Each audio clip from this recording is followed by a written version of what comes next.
Morning everyone, I'm Crisaline P. Tukay from BS Ed English 4, and in this video, I will discuss three topics under stylistics and discourse analysis. The three topics are parallelism, spoke elements, and sound symbolism. What is parallelism? Parallelism, also known as parallel structure or parallel construction, is a valence within one or more sentences of similar phrases or clauses that have the same grammatical structure. The application of parallelism affects readability and may make text easier to process. The proper use of parallelism.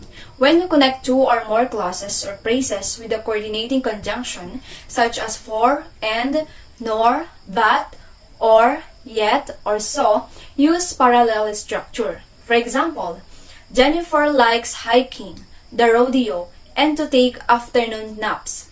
As you have noticed, the sentence is not parallel.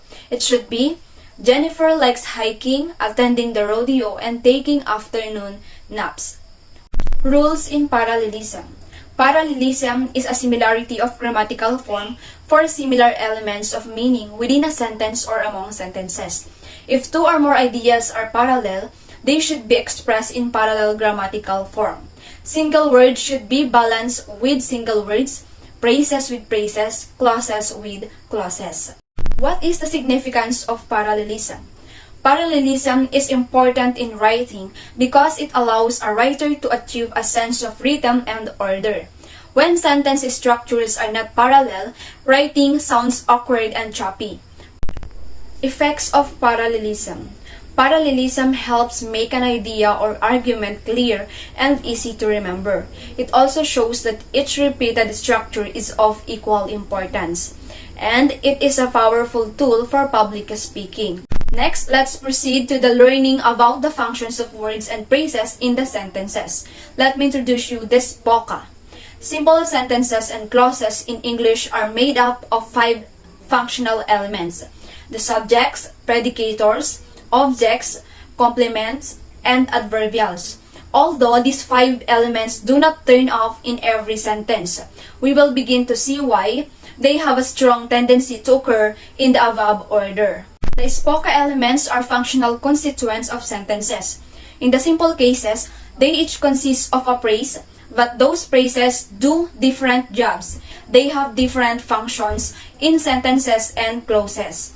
Subject, a noun phrase which refers to the entity which is the topic of the sentence, what the sentence is about, and if the predicator of the sentence is a dynamic verb, the subject is the doer of the action. For example, my daughter went to university in Baguio.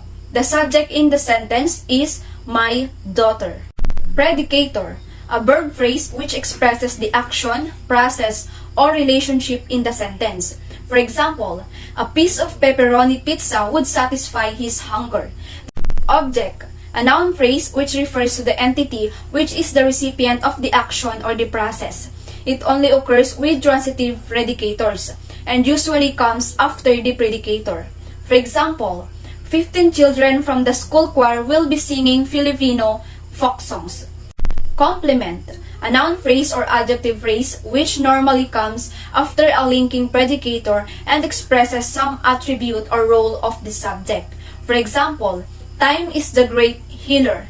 Adverbial, prepositional, or noun phrase which usually specifies some condition related to the predicator. For example, when, where, or how some action occurred. In this last topic, we will be focusing on the relationship between sounds and meaning, specifically looking at the sound symbolism. We will start by establishing what sound symbolism is, and then look at some key concepts and the different types of sound symbolism with examples to help us understand throughout. Sound symbolism is a concept in linguistics that refers to the association between sounds and their meanings. The general basis of sound symbolism is that some words or sounds sound as if they represent certain concepts. For example, some sounds sound small, some big, some bouncy, some spiky, some soft, or some hard. These are just some characteristics that can be attached to particular sounds.